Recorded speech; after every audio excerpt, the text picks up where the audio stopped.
Hello dear aspirants, ఇది RRB group D previous question అండి. Dear aspirants చూసుకుంటే కనుక ఈ రెండు టర్మ్స్ కలుపుకొని ఇది మైనస్ చేద్దామండి, ఓకేనా. సో 0.16 బార్ కాబట్టి 6ని సో మెనీ టైమ్స్ రాసుకునే ఛాన్స్ తీసుకుందామండి. అలాగే చూసుకుంటే కనుక 0.15 బార్ని ఎలా రాసుకుందామంటే కనుక మనం సో మెనీ టైమ్స్ రాసుకోవచ్చు అండి. ఈ రెండు మనం ఏం చేయాలంటే ప్లస్ చేయాలండి. సో 6 5 11 6 5 11 1 12 1 12. సో చూసుకుంటే కనుక మనకేమవుతుందంటే డియర్ ఆస్పిరెంట్స్ చూడండి 0.3222 వచ్చిందండి. యాక్చువల్గా ఈ 1 కూడా మనకేమొస్తుందంటే 2 వస్తుందండి. కారణం ఏంటంటే 6 ఒకసారి ఇంకొకసారి 5 వేసుకుంటే కనుక ఆ వాల్యూ వస్తుందండి.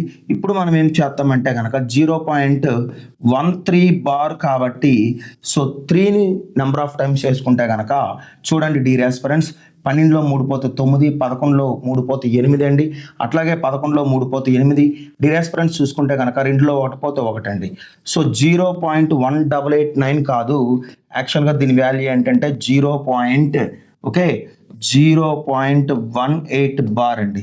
సో దీని యొక్క సొల్యూషన్ ఏంటంటే చూడండి 1.18 - 1 చూసుకుంటే కనుక 8కి బార్ ఉండడం వలన 9 అండి. 8కి అలాగే 1కి బార్ లేదు కాబట్టి 0 అండి. సో 17/90 అవుతుందండి. ఏమవుతుందండి ఇది 17/90 అవుతుందండి. ఇది ఒక ప్రాసెస్.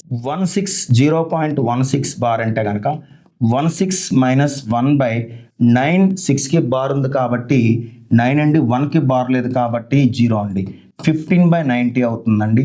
అలాగే 0.15 బార్ ఏంటంటే కనుక 15 - 1 చూసుకుంటే కనుక 90 అండి, ఈక్వల్ టు 14/90 అండి. ఓకేనా డియర్ ఆస్పిరెంట్స్ చూసుకుంటే కనుక 0.13 బార్ ఎలా రాసుకోవచ్చు అంటే 13 - 1/90 అండి, అంటే 12/90 అండి. ఈ 3 చూసుకుంటే కనుక ఇది ప్లస్ ఇది మైనస్ చేసుకుంటే కనుక సో మనకేమొస్తుందంటే న్యూమరేటర్స్ ప్లస్లో ఉంటే కలుపుకోవాలి, మైనస్ ఉంటే తీసివేయాలి, 17/90 అవుతుందండి. ఓకేనా డియర్ ఆస్పిరెంట్స్.